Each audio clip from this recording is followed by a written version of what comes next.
اعوذ باللہ من الشیطان الرجیم بسم اللہ الرحمن الرحیم رب اشرح لی صدری ویسر لی امری واحلل عقدۃ من لسانی یفقہوا قولی۔ ناظرین، آج کل لوگ گھروں میں فارمی مرغیوں کے پنجے پکاتے ہیں۔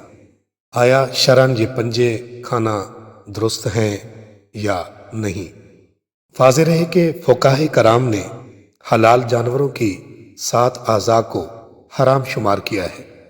اس کے علاوہ باقی سب اجزاء حلال ہیں۔ وہ 7 اعضاء جو حرام ہیں وہ یہ ہیں: نر جانور کی شرمگاہ، مادہ جانور کی شرمگاہ، پتا، غدود یعنی گلٹیاں، بہتا ہوا خون اور مثانہ۔ ان کے علاوہ تمام اعضاء بشمول پنجے حلال ہیں۔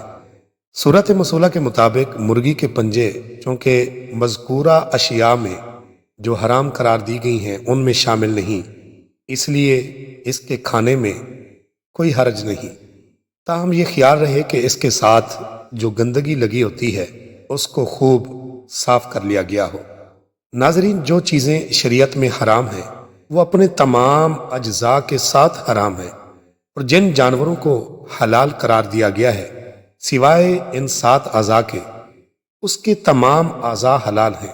یہی وجہ ہے کہ حلال جانوروں جیسے بکرے اور بڑے جانور کے پائے کھائے جاتے ہیں اور حلال ہیں، تو چونکہ مرغی بھی حلال ہے تو اس کے پنجے کھانا بھی حلال ہوگا، بشرطے کہ مرغی کے پنجے صاف ستھرے ہوں، کوئی نجاست وغیرہ لگی ہوئی نہ ہو، تو ان کے کھانے میں کوئی حرج نہیں۔